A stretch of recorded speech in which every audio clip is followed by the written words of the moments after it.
Good evening. Welcome to this WorldTeach webinar on teaching and living in China, our year-long program that will be departing this August. So thank you guys so much for joining us tonight as we talk about the Hunan province in China.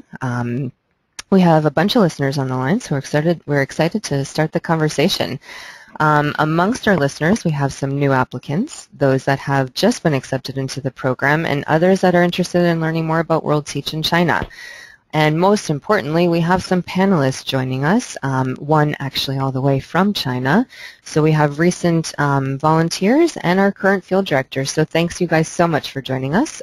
Quickly to introduce myself, my name is Brooke. I'm the Director of Recruitment and Communications here at WorldTeach. Previously, I was a year-long volunteer in Colombia. Also on the line, we have Caitlin, our admissions coordinator, who is a WorldTeach Costa Rica summer volunteer. So let's get to this. Okay, we're going to quickly go over our agenda. So we're going to spend a couple minutes meeting our panelists, learning a bit about their backgrounds and how they came to find themselves in China. Then we're going to get into the specifics of our China program. So we'll discuss our partnership with the Hunan provincial government, why there's a need for our volunteers there, the funding and support that's provided for volunteers, which is absolutely a very important slide to discuss. From there, we'll focus on being in the classroom, how placements are made, when will you receive them, what teacher and language training you'll receive during orientation, what sort of resources will or perhaps won't you have in the classroom. We will also quickly discuss the option of TEFL certification, which as you can see there is teaching English as a foreign language, and most importantly, cultural challenges that our volunteers have faced in their schools and also in the community. After that, we will be discussing living in China because this is not just a job, this is indeed your life. So what are the housing placements like? Who are you going to be living with? What is the monthly stipend? I think that's everybody's first question. What activities are volunteers involved in outside of the classroom? We'll definitely be discussing safety, cultural challenges, and we'll be hearing personal experiences from our alumni that are on the line with us. At the end, we're going to quickly address the volunteer qualifications, the application process, and then we'll have time for Q&A. So throughout the webinar, if you have questions, you can type them in. So you'll see a chat function on your right, so feel free to type it in. Caitlin is on the line waiting for those questions, so she'll either be answering you right away or perhaps we'll be addressing it as a group. So again, any questions, just write it in and we'll get to them. All right, let's get started. So, again, we're going to start with meeting our panelists. So we have Jeff on the line with us, our current field director for the Hunan program, and a previous volunteer. So, Jeff, joining us from China, can you tell us why and how you first came across WorldTeach and why you decided to join as a volunteer all the way back in 2008? Sure. So, my senior year of college, I knew that I wanted to get some experience working abroad, and I was fortunate enough to come upon WorldTeach. I actually initially applied for the Guyana program with WorldTeach, and just kind of by circumstance, that program got canceled that year, and I was asked if I would be interested in switching over to the China program. And I kind of did on a whim, and it turned out to be one of the best decisions I ever made. I moved to China about a month later, and even though I didn't speak any Chinese at the time, I was just really fascinated by life here. And after my first year as a volunteer, I went back to the States where I worked at a school in upstate New York, and I studied Chinese for a couple years, and then I decided to go back to China with WorldTeach the following year. It was quite a different experience at that point, knowing Chinese, and I have been here ever since. That's fantastic. I love that you almost ended up in the Caribbean down in Guyana, and now you're Yeah, I in really couldn't imagine China. what life would have been like if I had gone there instead. Oh my God, it's great. I think that's a very special aspect about WorldTeach is that people often find themselves in unexpected places. And then, like you said, you couldn't really imagine your life without that experience. That's really great. Thank you for sharing that, Jeff. Let's move on to our other two panelists. So we have Martha and Danny on the line. So Martha, please introduce yourself. And also, we would love to hear how you first learned of WorldTeach and what convinced you to join the program in China. Okay, my name is Martha Omar. I was a China volunteer from 2012 to 2013. My husband and I just got kind of bit by the travel bug and wanted to do some more intense traveling, actual living in a foreign country, and we found WorldTeach in the New York Times. Actually, one of our favorite journalists, Nicholas Kristof, had written about WorldTeach and held it up as a very reputable, wonderful organization, and that's why we applied and ended up going to China with WorldTeach, and it lived up to every expectation that we had for World. That's awesome. Yeah. Great. Fantastic. Danny, what is your story? How did you get to China? Well, hey everyone, my name is Danny, and I was a Chinese student for 1 year at my university, studied Chinese, and my instructor really encouraged me to seek opportunities to go abroad. And then at the last minute, my instructor sent me an email about this wonderful opportunity there at WorldTeach. I did some research and I was very impressed, how they serve the international community worldwide. And I thought it over. I talked to many different people, and I understood how China was very important to the world in many different aspects. So I applied. I took a chance, and I was accepted, and it was just a great experience for me. That's fantastic. Awesome. Well, it's fun to note that the three panelists on the line were all in China at the same time. They all worked together and went through this experience together. So it's fun to have you guys all here together. So thanks for joining us. And we're going to hear a lot more from all three of them in just a couple minutes. Very quickly, I just want to kind of discuss the history of WorldTeach in China. We've been there since 2003, as you can see here, so in partnership with the Hunan provincial government. And so we definitely would not be in China without this partnership. WorldTeach only works in communities where we've been invited. So especially in China, this partnership is extremely important. Recently, actually, there's been heightened restrictions on foreign teacher visas, so many programs have suffered and sometimes even canceled their teaching opportunities in China, specifically because of the visa.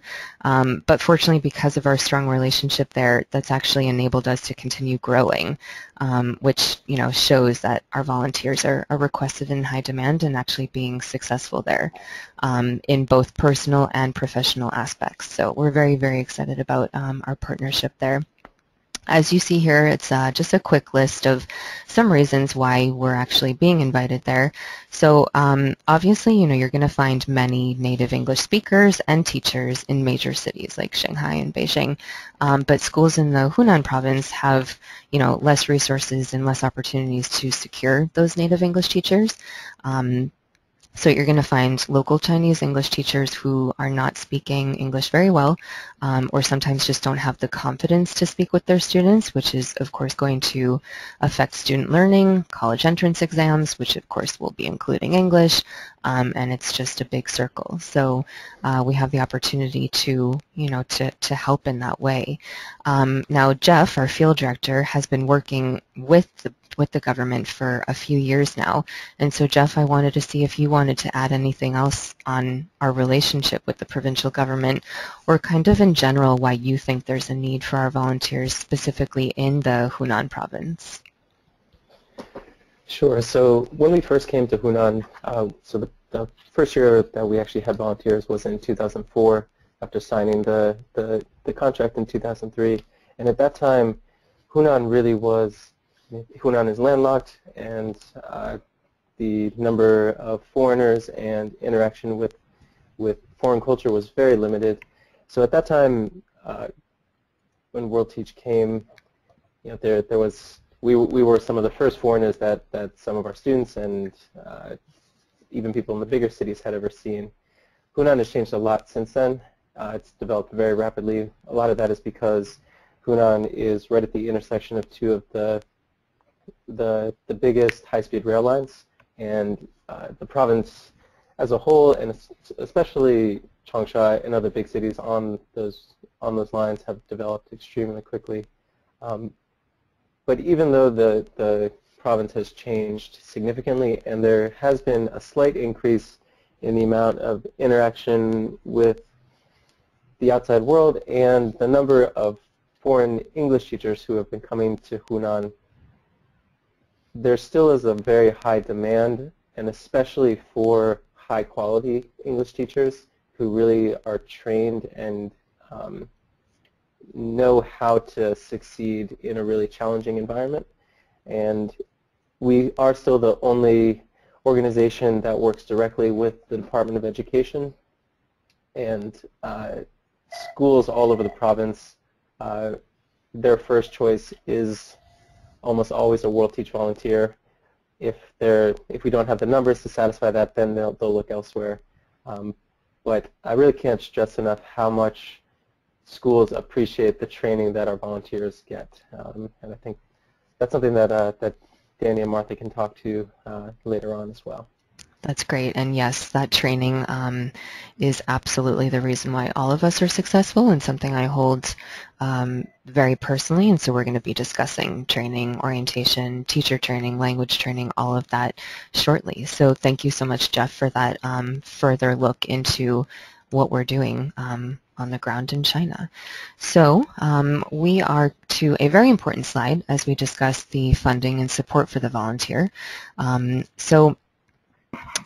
Actually, in this moment, we are just now in the process of renewing our contract with the Hunan provincial government.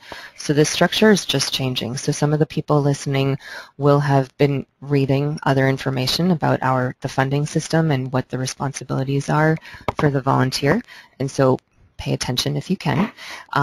So you'll see up top that the Hunan government funds the majority of the program. That definitely has not changed. It's almost about $10,000 per volunteer. That's what it takes to support the volunteer for the whole year. Now, this is a new part. So upon completion of the program, the volunteer is going to be receiving a $500 travel allowance from the government. But first, the volunteer will be purchasing their own airfare, which that was in existence before. And now the volunteer is going to be paying a $500 fee to WorldTeach, and so this part is new. So that fee, as you see, it's going to cover visa costs, the field director, and the US-based program manager for China. So this is all still in the works. This is still being confirmed, but this is a major change.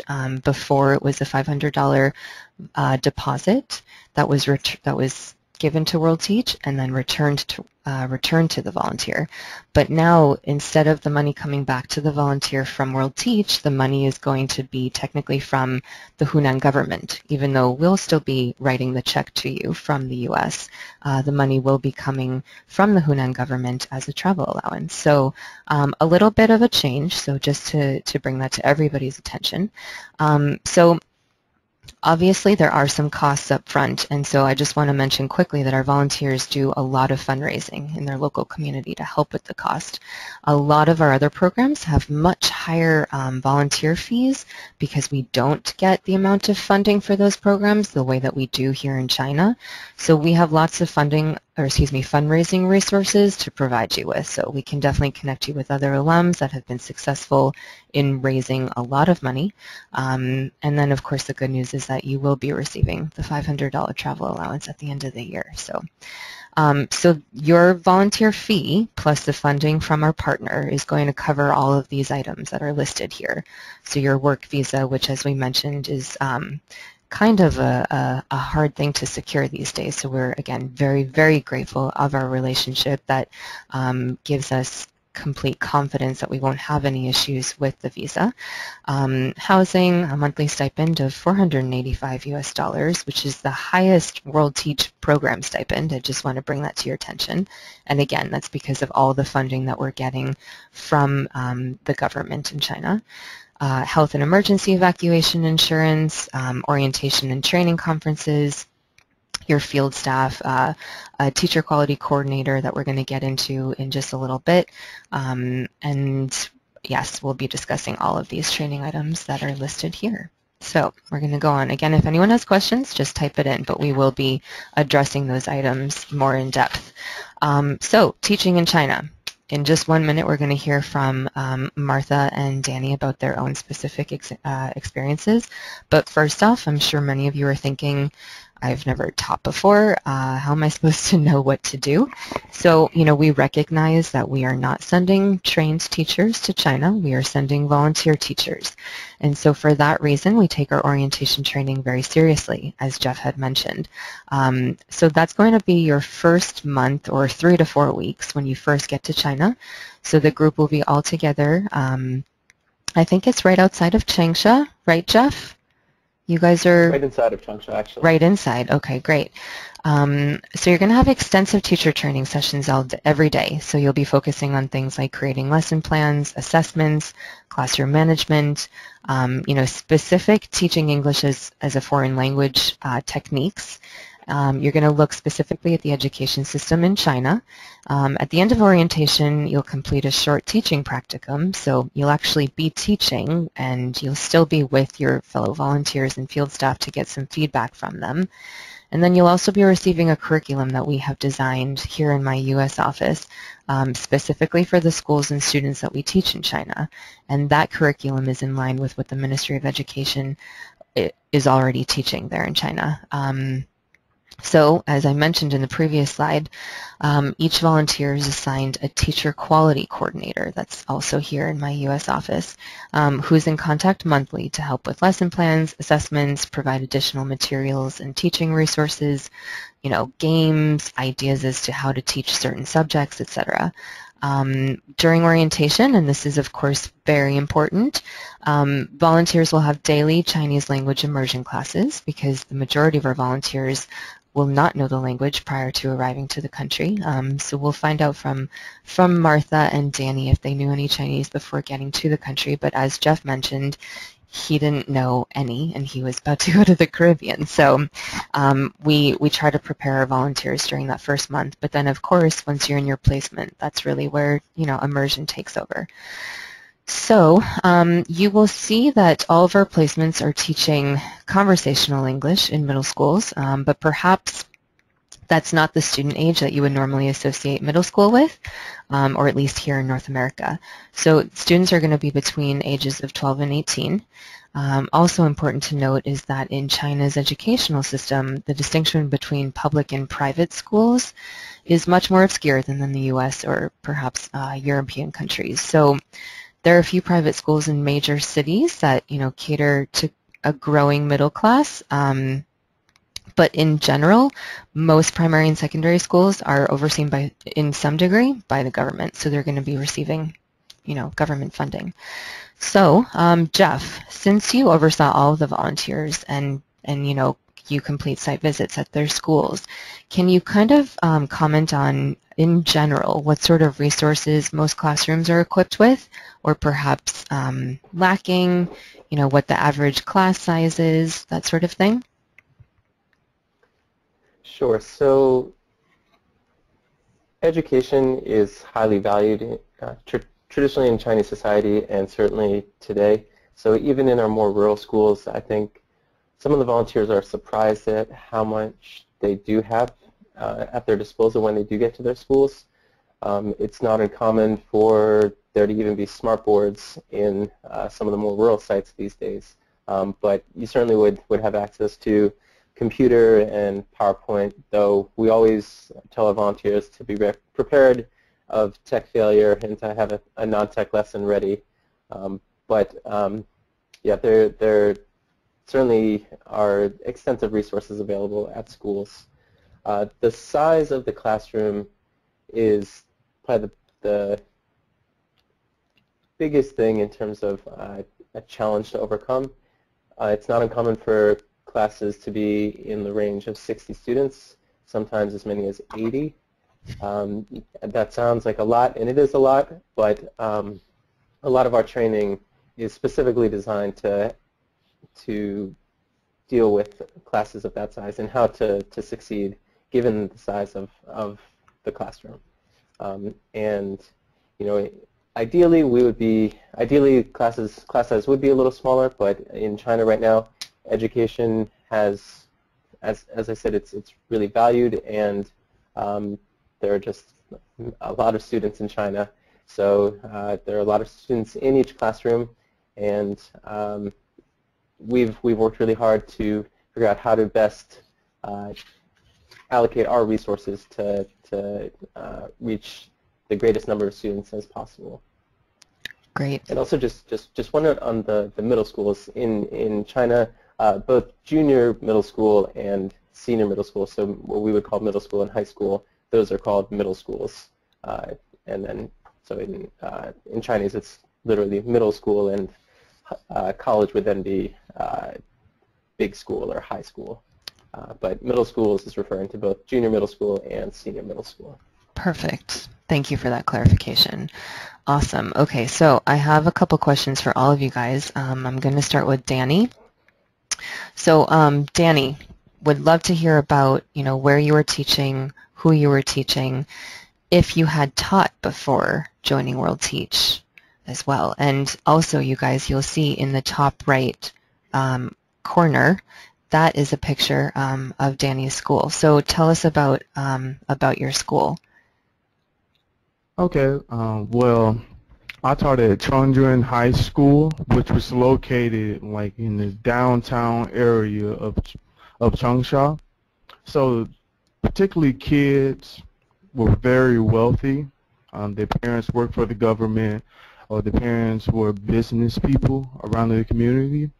So many of them had aspirations to go abroad.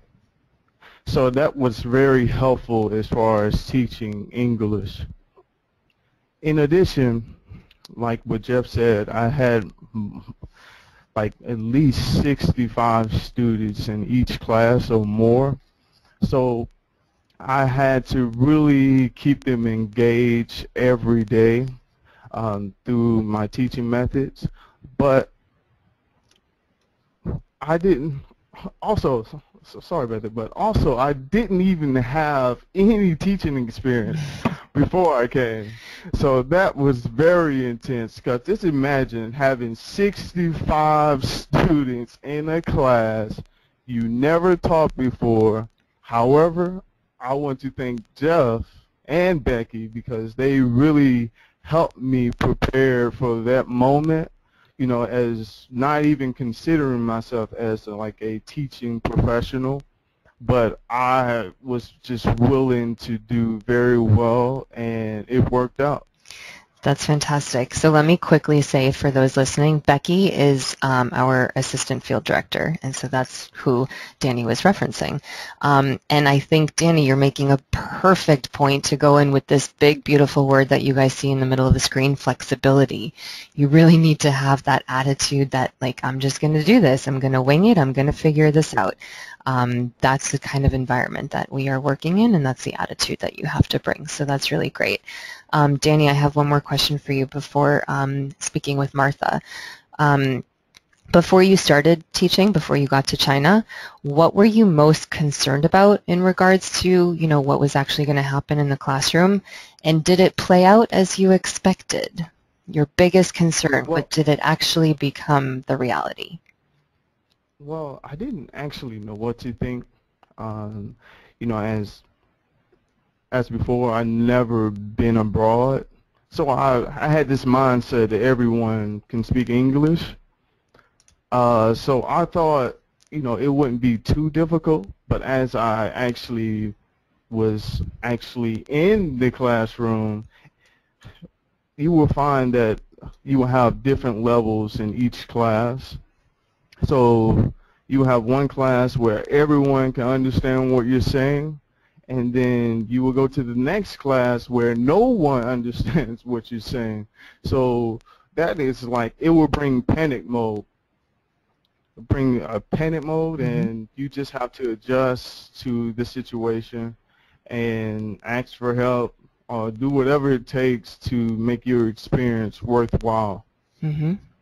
Good for you. Yep. Again, it all comes down to attitude. All right. Fantastic. So, Martha, when again, also in the bottom right corner, you'll see a picture of Martha's school. So you can, if you'd like, you can give a quick profile as to the school that you were working at. And then I would love to know and you are a teacher here in the States, so perhaps you had a bit of experience going into this. And so I would love to hear what you struggled with the most in the classroom in China. Okay, so yes, that's a picture of my school here at the bottom, Wuling Yuan, a small rural area, give or take 10,000 people, I suppose, that were in our community. Just the most beautiful setting you could ever picture school being in. We walked across from our apartment every day, across a stream where people were doing their laundry every morning, and sometimes the bridge would walk out or would be washed out, and we'd have to hop stones to get across. And just an incredible school in the middle of the mountains. I had been a teacher for 5 years prior to joining WorldTeach and moving out to China, but I was, a language arts teacher and teaching novels and writing, and so teaching spoken English in a Chinese classroom was definitely just a completely different world for me.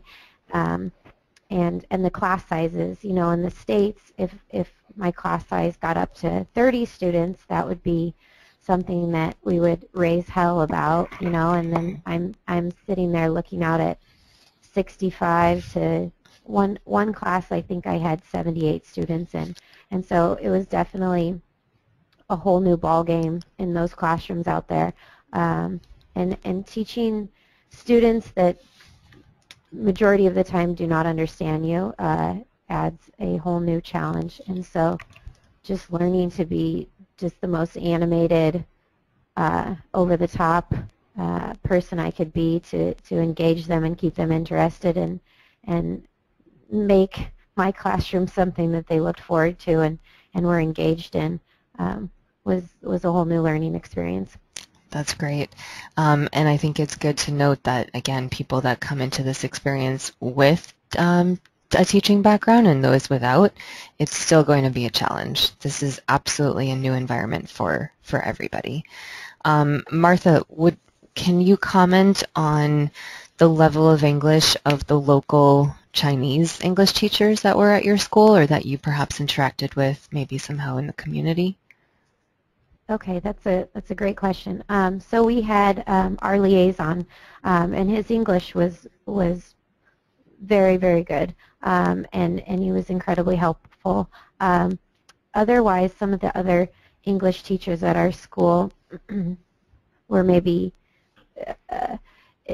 didn't necessarily feel comfortable practicing their English with us or speaking their English with us, and so maybe avoided us every once in a while. But there was a couple other English teachers that were really great friends to us and sought us out to practice their English with. And we actually had one of the women that taught at our school taught English.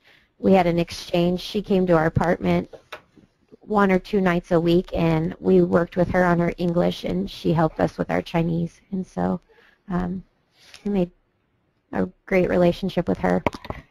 That's great, and I think that's something that everybody should strive for, because yes, it can be kind of intimidating, I think, to local teachers, because people are concerned that you are, going to judge their levels of English or take their job, which we're not going to do either one of those. That's why we are volunteer teaching.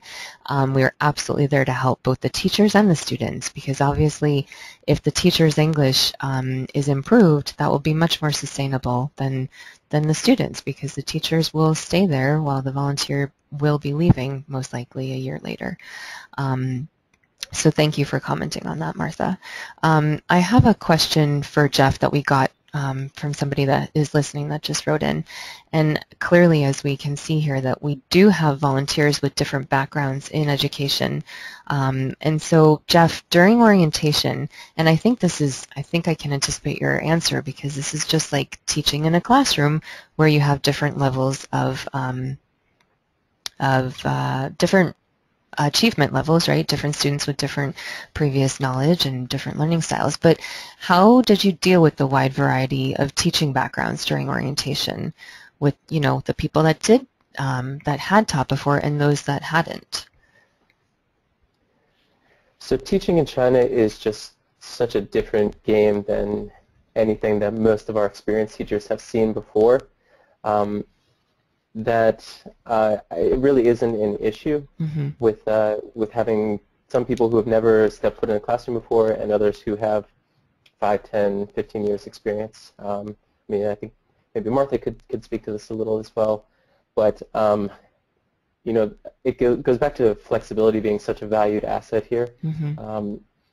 That really, if I could choose one attribute that is the most important and the most telling of whether or not a teacher or potential volunteer will succeed in the Chinese classroom, it's that flexibility and whether or not they're willing to fully buy into our training and what we have developed as the best method to succeed here.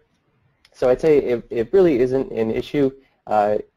If you have taught before, if you haven't taught before, it's whether or not you're willing to take on the specific challenges of teaching in China, because it is just so different than any other teaching environment that pretty much any of our volunteers have seen before. Okay, great. That's good to note, because, you know, everybody hears about teaching abroad and you think, oh, well, I can do it because I know I'm a native English speaker and I've taught before. But there you go. It's a whole different ballgame, and it's just important to recognize that you cannot have any expectations going into this, because they will be completely torn apart. You never know what to expect. So what we say here at WorldTeach is that zero expectations is the key to happiness and success in the classroom. Let's see. I have another question. Danny or Martha, whoever feels passionate about this, can address it. From my own personal experience, there were many cultural differences in the school, like perhaps in the administration, in the physical building, in the process of like holding a class, of managing a class, of student-teacher relationships, anything like that. So I would love to hear about like really big cultural challenges or things that at the beginning just completely surprised you about the school environment that you just were not expecting. Does anybody want to speak to that? Don't jump at once. Okay. Well, what I was going to say that I really tried to be involved in the school, and I would attend like many different meetings for the international department and for the English department. And as I was just sitting in the meetings, the leaders would be the only ones talking, and no one would say anything. They're just taking notes. And there was also no Q&A session. So it was just basically the leader telling them, this is what I want and this is what I want you to achieve. And then I was thinking, like, I've never seen anything like this when I was in school. We all worked together, but that is something that I had to get used to as far as being a teacher and just being involved with the school and just working with these people and just trying to incorporate my ideas into the lesson. which was sometimes difficult, but it all worked out because your results will prove that your teaching capabilities were very well. And would you by chance speak out in those meetings, or did you feel like perhaps you shouldn't because it's just not the norm? Well, as far as those meetings, sometimes I didn't have to say anything because the leaders will mention my name and they will actually speak for me, and they would say that this, the teachers, the falconing staff need to work with me as far as how I teach the students, how I develop relationships with them. So I didn't really have to talk. I felt very uncomfortable being outspoken because I was just in a new setting. However, when I began to develop a relationship, which is called guanxi, which is like very important in China, is just building relationship with the leaders and just having more say, then I would just pull them to the side after the meeting and suggest a few things. Mm-hmm. But I would never like just be outspoken and tell them I disagree or nothing like that, because I just felt very uncomfortable doing that. Interesting. That's great to hear. I wasn't aware of that. Very cool. Martha, do you have any experiences that you would want to add to that topic? Oh, well, we were not invited to any meetings that had anything to do with making decisions around the school, but we did have our own little foreign language department office at the school where my husband and I were the foreign language department at the school, and I don't know, we had an open door policy, so kids when they had downtime could pop in and practice English with us or borrow a book from us or just say hello to us, and every once in a while some of the teachers would stop in and say hi to us also, and so that was kind of just our interaction with the teachers and the students at the school. Yeah. Or did you see anything else that kind of surprised you or shocked you, like in the academic environment? Yes. Yeah. Probably things that, you know, it's just so much different than an American school. The teachers, it's very much a stand and deliver. They get up in front of the classroom and the kids sit and they give their lesson, and the kids are very silent observers of the classroom. And so not a lot of give and take in the classroom where, you know, questions are being asked or kids are, you know, shouting out answers or participating necessarily vocally in the lesson. Mm-hmm. Well, sorry, is someone going to say something? No? Okay, sorry.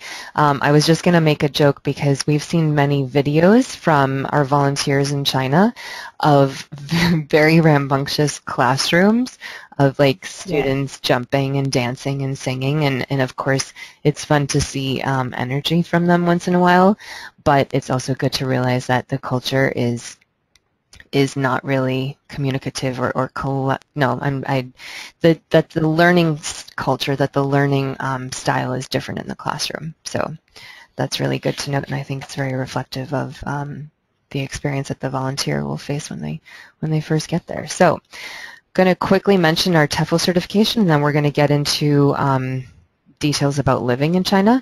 So our TEFL certification is an optional certification. It's an additional $350. And if you've done any research on TEFL programs, you'll know that this is significantly more affordable than most, which can average around $1,000. So that TEFL certification will enable you to get a full-time paid teaching position in China or anywhere abroad after your year with WorldTeach has ended. Most of our volunteers, not most, excuse me, sometimes half, sometimes a good chunk of each program stay in country after their year and continue teaching. And so this certification will just make your resume that much stronger, and in most teaching positions it is indeed required. So just something to think about that we can give you more information on at another time. Lastly, We are full-time teachers, which means you could be teaching in the classroom for 20, 25 hours a week, but also involved in other activities, like Martha was mentioning, kind of her office hours. There's, of course, going to be lesson planning hours. Sometimes you'll be working with other teachers as well. So you are a full-time teacher, and when school is in session, you're in session. When school's on vacation, you're on vacation. So we can talk about vacation and traveling and all of that during the Q&A session, but it is important to say that we are full-time teachers. Okay, moving on to a very equally important section. That would be living in China, life outside the classroom. So if and when you are accepted, well, sorry, first to jump ahead, we will expect to have about 30 volunteer teachers this year, placed all throughout the Hunan province. So I'm sure you're wondering, you know, how do I know where I'm going to be placed? And so that's where the volunteer profile form comes in, which I'm about to reference. So, you know, you will be able to list, this is your opportunity to list your preferences on what age students you want to teach, what sort of environment you want to live in, you know, whether it's rural, urban, etc. If you want to live and work near other volunteers or if you want to be a bit more removed. And so based off of your preferences and your experiences, the field director will be placing you according to where he or she thinks you'll be the most successful. You'll usually find out this placement about 1 month before departure for China, but this is just another moment where you have to practice your flexibility. Sometimes those placements can change, and sometimes you won't get them exactly when you think you will. You just need to be patient. So all of our volunteers are in the Hunan province, which, as you see here, we have a different variety of placements. So we have the capital city of Changsha.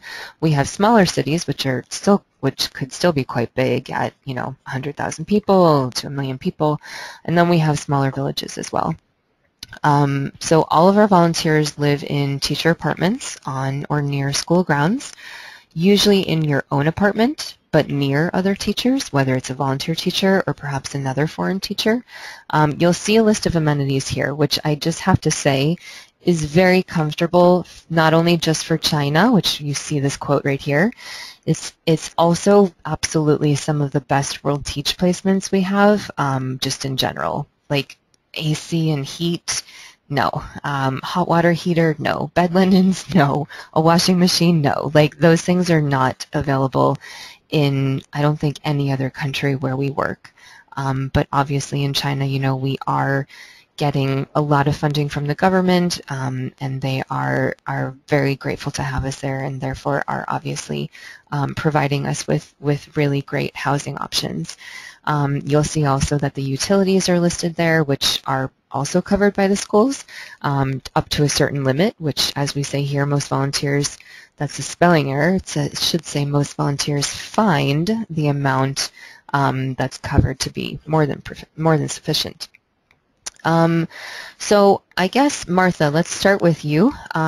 You were in a small, fairly rural town, or you know, however you would define it, whereas Danny was placed in the middle of the capital city. So, Martha, can you explain how your location affected your experience in China? Yeah, our location definitely shaped our experience in China. We were in a very small rural village that had, I don't know, we never got a direct answer on how many people actually lived there, but our little area maybe had 10,000 kind of spread out up the mountainside, and we were probably the only foreigners within a 45-minute bus ride, and so we definitely stuck out as we moved around our area or went to the grocery store or went to school. You know, we were the only foreigners, and so that definitely impacted our experience. When the sun went down, the lights were out. There was no street lights in our area, and so there wasn't a lot of night activities, except if you were Eric and I, there was studying our Chinese, and so that's what we did for our night activities, or lesson planning and maybe binge watching some television shows on our computer. But it was incredibly beautiful scenery. We did a lot of bike riding, a lot of hiking. We always had outdoor activities to do when we weren't in school teaching, and so that was maybe something that we could take advantage of out in our rural area. So we played a lot of ping pong, and my husband played a lot of basketball, and we were always doing stuff outside. Mm-hmm. And would you say that it was easy to kind of get involved in the community where you were, or that you were welcomed well, Yes. being the only Yeah. foreigners? Yeah, it was easy. It was, it was a little intimidating at times to go out and about, and because you went out and about and you embarrassed yourself with with my bad Chinese, and you know, people were always watching us, and so we were definitely on the spotlight. But as time went on, we became just kind of those funny foreigners that wave and say hello to everybody, and became kind of a staple of the community. And then we were invited to dinners and to play basketball and play ping pong, and little kids came and knocked on our door and came inside and played inside our apartments all the time, and we just kind of became those foreigners, and everybody accepted us. We felt very accepted. We felt very welcomed and a part of the community. That's great. And do you think that you had more opportunity to practice your Chinese there versus being in a city where perhaps you would find more English speakers?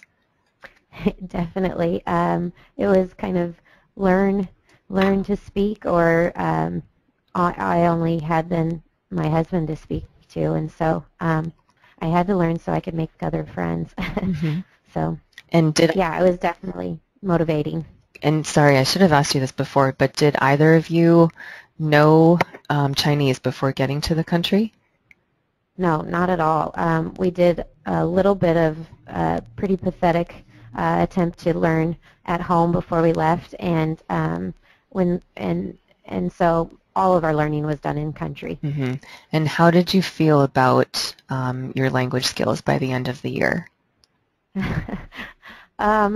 They were functional-ish, so we still continued to, I did, embarrass myself on a daily basis, but, people could kind of understand me, and I, could kind of understand a little bit what was going on. I was functional. I could go to the grocery store. I could take a taxi cab by myself.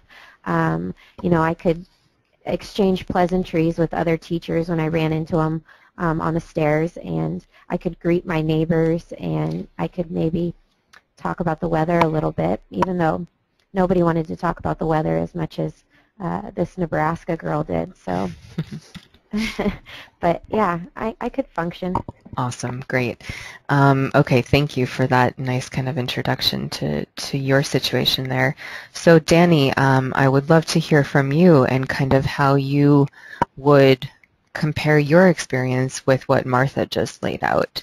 And maybe to be more specific, like what was the best part of your housing, the worst part of your housing, and about being in the capital city, because that comes with great advantages but also disadvantages as well. Well, first, I was very happy to be alone, so I was the only one placed at my school, so that was very important to me, so I was very happy about that. As far as the worst thing, I would say that I had problems with rats. Nice. They were like my best friends. They would come and see me at night and wake me up in the morning. However, the school did work with me and solve that problem because my apartment was very old, and a lot of the buildings in the downtown area is very old. Well, so I was very happy about that. As far as activities outside of the classroom, I was very close to everything. I had a Walmart, McDonald's. I had many different things.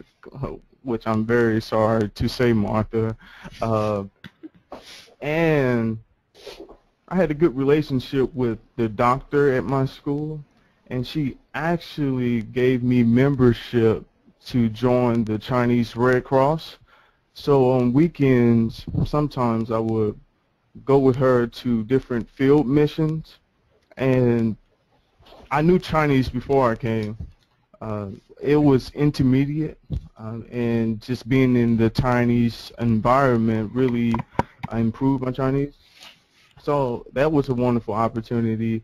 They had many different English and Chinese corners that you can attend to just make friends with people around the community.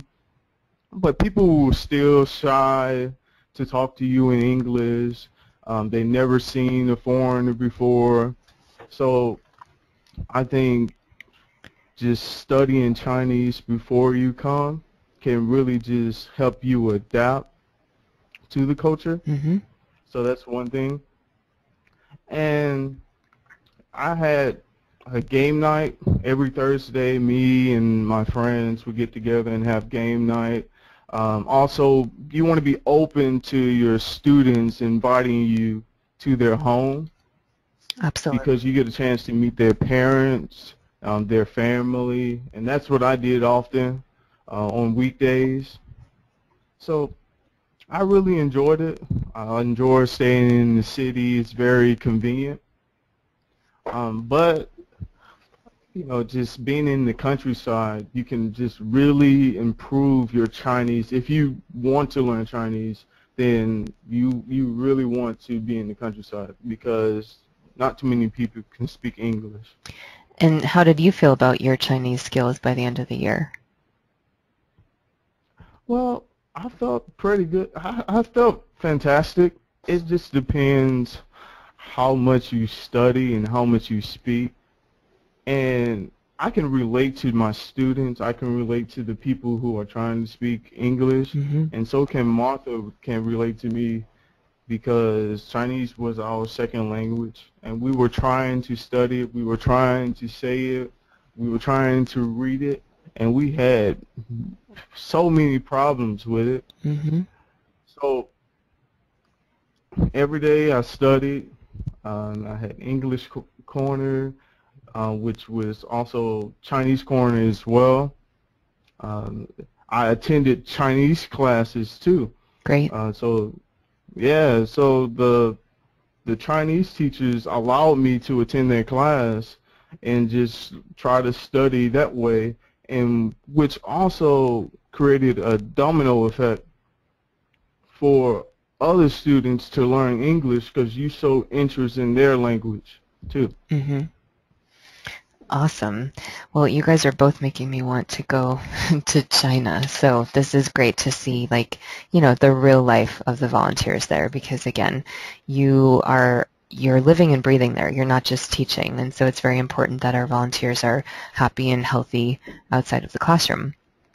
And on that note, on health, Jeff, I wanted to ask you, we had gotten a question from some people that had registered about healthcare access, especially maybe for the people that are out in more rural placements, because as our applicants are aware of, our volunteers have emergency insurance, emergency health insurance, and evacuation insurance, which is not necessarily preventative medicine. So it's not like you're going to go have a dentist, a teeth cleaning, and that it'll be covered. No, but in terms of emergency care and health care, what sort of access was there or is there for volunteers? So, excuse me, at each of the sites where we have volunteers, there is a hospital. So most people do go to the hospital. There's not as much, people don't have primary care physicians in China. So for anything big or small, people will go to the hospital. And I think Danny and Martha can speak to this, but anytime you say even you're just a little under the weather, your colleagues will probably tell you, oh, you should go see a doctor, you should get checked out. So there is pretty easy access to healthcare. as to how advanced the hospitals are, I think most people are surprised what they do have access to, especially here in Changsha. We have one of the highest ranked hospitals. I think they call themselves the best hospital in southern China. It was started by Yale University in the beginning of the 20th century, and pretty much all of those doctors are Western trained. Even the doctors who have studied in China, they're all studying Western medicine. So even though Chinese medicine is still practiced to some degree by some folks, if you go to a hospital, you're going to get the same diagnosis and treatment most likely as you would back home. Interesting. So, in the more rural areas, obviously the access is going to be a little different, but I'd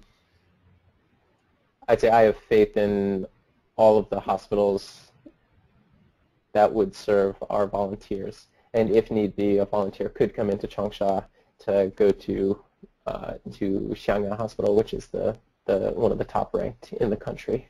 Great. And again, I'm going to direct this question to you, Jeff, just because you've overseen many volunteers over the years in all of the different placements, rural, city, etc. Could you talk about safety and perhaps the biggest issues that our volunteers faced or that people face in general in the communities where our volunteers are living, and how perhaps people can prevent certain things? So in general, China is an incredibly safe country. Violent crime is almost unheard of. Guns are pretty much non-existent in China. So the biggest thing to worry about is petty theft. Break-ins and pickpockets are the biggest concern. But both of those are things that if you take the proper precautions, you shouldn't have an issue. It's as simple as putting your wallet in your front pocket, not leaving your bag hanging open, and for apartments, making sure you lock the door when you leave and when you're inside. The vast majority of the apartments are on the school ground, which is an added layer of security. Most of the time, there are security cameras everywhere, and that is really an issue. But I think most of our volunteers would agree that they feel safer in China than they did in their home countries in a lot of ways. That's great. That's really great. Okay, and my last question for this topic is the monthly stipend. This is, as I mentioned, the largest monthly stipend that WorldTeach has in any of its programs, $485. Jeff, could you, well, or perhaps somebody wants to jump in on this, but I'm curious how people in general budget for this stipend, how they deal with it in terms of the cost of living in China, which again will vary between a city and a rural placement. But in general, I imagine that this is a stipend that our volunteers are pretty successful with because, again, it is so high for us. Does anybody want to speak to that? Oh, you guys are so quiet. No wonder you were in China. Okay, fine. Jeff, I'm sorry. As the field director, I'm putting this on you. I'll talk about it. Oh, is that Danny? Okay. No, that's okay. Go for it. Yeah, well, the Chinese way is just being polite. So the reason why I'm required is just being polite. And here we go. And that is why we're all here to learn about the Chinese culture. So clearly I was not in China. So thank you for being so polite. Please, Danny, will you please share your information with us? Of course I will. So my idea was very simple because my school actually gave me money to eat, so I didn't have to pay for food. And I'm more of a homebody, but I did go out, but everything I did was somewhat free because people in China are very, very generous, hospitable, and they will pay for everything, and you literally have to fight them in the restaurant to pay for your food. Literally, I'm not joking. Yeah. You know, That's a nice yeah. problem. Martha's like, Yeah. yeah. We did too. We definitely have a lot of Yeah. people wanting to take you out to eat, and your stipend goes pretty far when you have people always feeding you. Absolutely. Yeah, that's true. That's great. Okay, good to hear. I'm not even going to focus on this issue much longer because it's in China, it's like a non-issue because you guys make so much money relative to the rest of our volunteers. So on that note, I'm going to quickly let our fabulous Caitlin, admissions coordinator, speak about our application process, and then we're going to have like 1 or 2 minutes for a couple questions that we've received via text. So that I can let you guys go and get back to writing your applications. So, Caitlin, joining us from Boston, please, will you tell us how to become a WorldTeach volunteer in China? I absolutely will. It's so nice to see all of you on tonight. A lot of you I've already talked with. I've maybe conducted an interview with or helped you through the application process in some way. A few of you haven't started applications yet, so I'll look forward to helping you through the process in the next few days. But basically, Brooks put a really good list of the qualifications and requirements here together. The age range for China is 21 to 60 years of age. Again, a native or native level English speaker, a bachelor's degree. As we have said and emphasized many times in this webinar, flexibility and patience and an open-minded attitude take you very far. And there's a ton of variety in terms of backgrounds in teaching or teaching experience levels.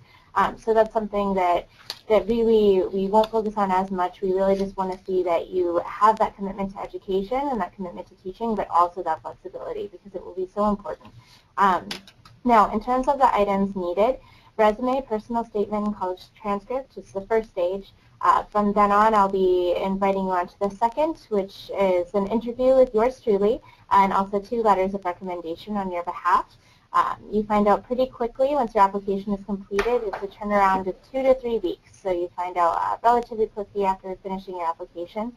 Now, I had a question before from an applicant about we said before that there would be 30 spots open, and I would definitely absolutely encourage you guys to finish your application sooner rather than later. Quite a few of those spots are already confirmed, and we definitely want to make sure that you have the most competitive chance possible. So I would definitely say try to finish before the deadline. Don't wait until the deadline since we do admissions on a rolling basis. So I would definitely say if you have any questions about that, feel free to reach out. You can get a hold of me at info@worldteach.org or admissions@worldteach.org, and I would be happy to answer any questions over the phone as well. So, Brooke, I'll send it back to you, but feel free to reach out with any questions if you have them. Awesome. Thanks so much, Caitlin. Okay, Q&A, meaning you can't leave yet, just one more moment. Okay, so we had a couple questions. I am going to start with a very simple one, dress code, and how it differs in the different regions or different placements, whether in the school or perhaps outside of the school, just, in the community. Martha, what did the teachers wear in your school? Okay, that's a good question. I probably worried about it a lot before I went out there. Definitely, it was a little bit more of a conservative dress code out in the rural area than in the city. But conservative it varied. Conservative on top, always covered, shoulders covered, and chest covered. But skirts, women wore skirts and dresses, short dresses, and some people really dressed up very fancy for class, and some would wear just slacks and a shirt. And in the winter, it got really cold, and so you wear your winter jacket and your boots and a hat and gloves and have, a heated water thing that you carry around to keep yourself warm. So that's what I would say about it. Awesome. Perfect. Okay, moving quickly on. Danny, so how would you say that your year teaching with WorldTeach has impacted your career and perhaps specific skills that you took home with you from teaching in China? Okay, well, I learned a lot of intangible and tangible skills. The intangible is in China, everything seems to happen at the last minute, or they will make changes and you would never know. And currently, I work for the United States Senate, so this happens when we have to have a meeting right away, and then suddenly we have to end the meeting because we have more people coming to have another meeting, and you have to prepare for that. So that really helped in that aspect of just being always ready for the unknown.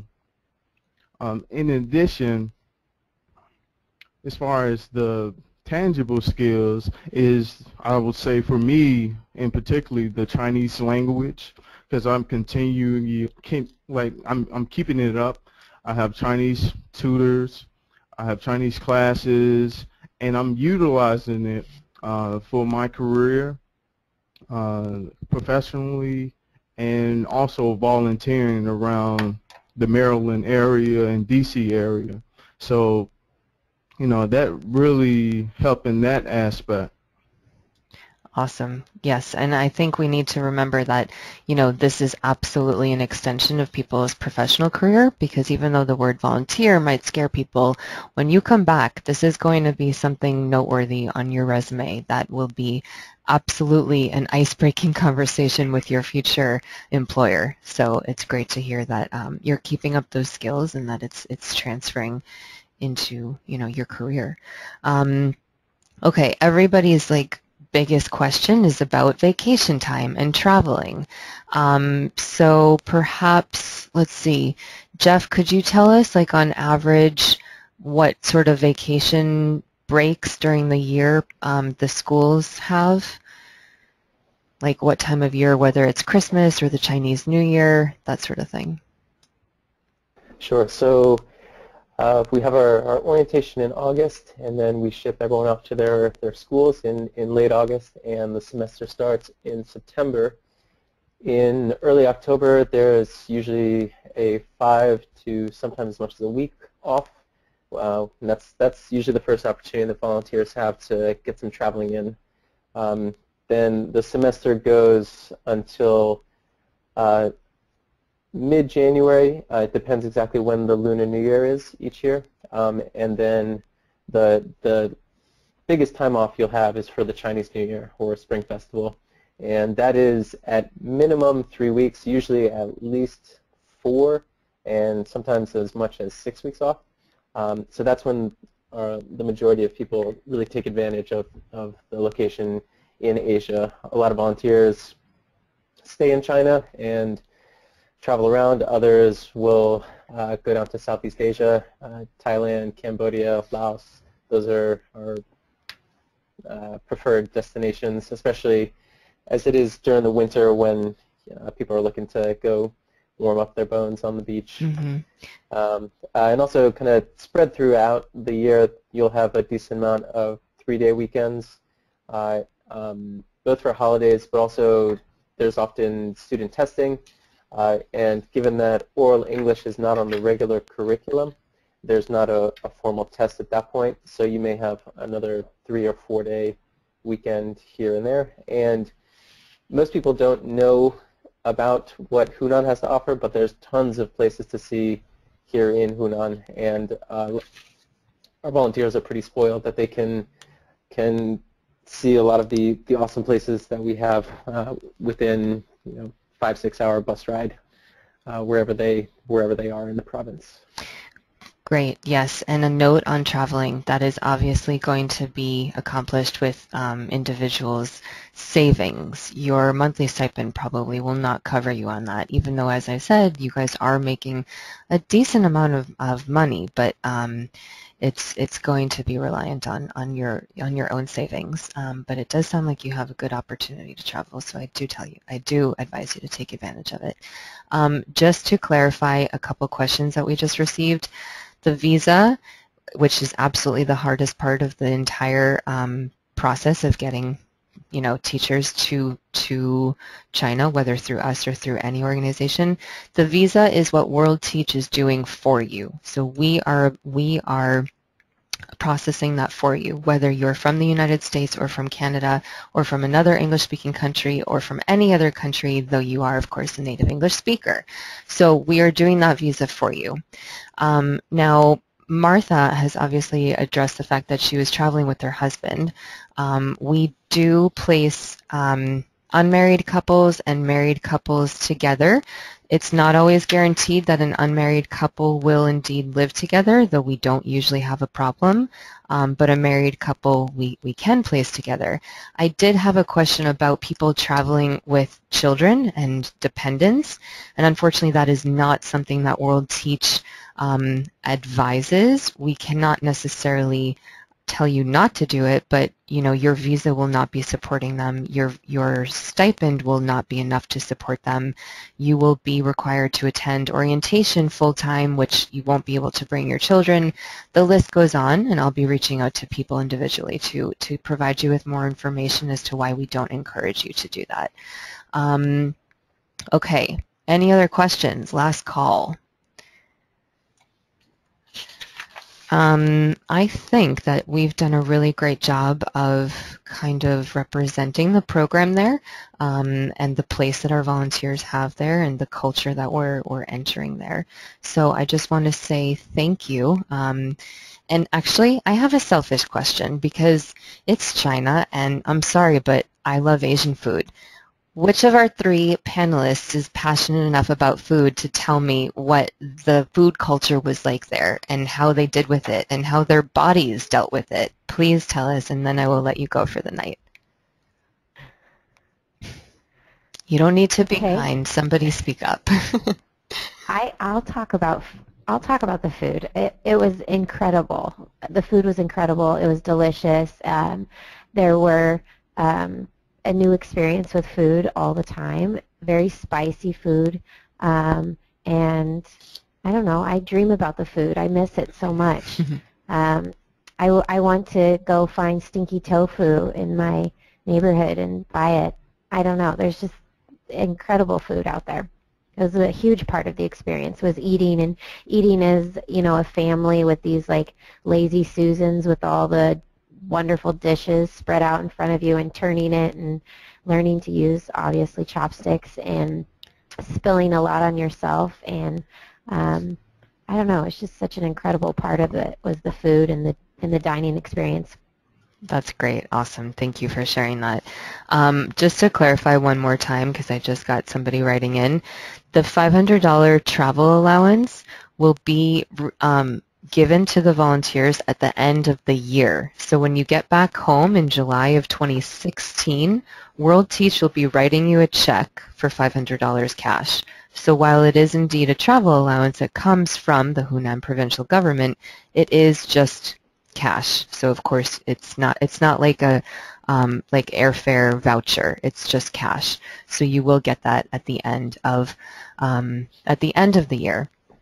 And to those people that are writing in saying that they're excited and that they're happy and that they're scared, that's okay. You can be scared. This is a scary idea because in this moment you're still in your comfortable place in your home, and this is the hardest part.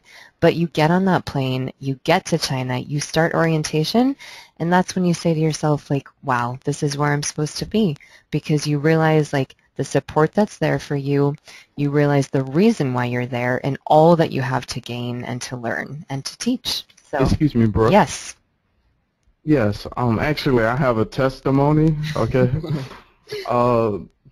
You don't realize the impact that you have until actually you come home. I'm actually speaking as a high school teacher because I still keep in contact with my students, and I actually influence many of them to attend universities in America.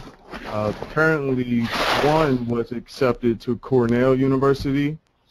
I had a couple who were accepted to Michigan State University, and I actually wrote recommendation letters for them. Wow. And they constantly talk to me about how they're so excited to actually go to America and actually learn, and how I inspire them.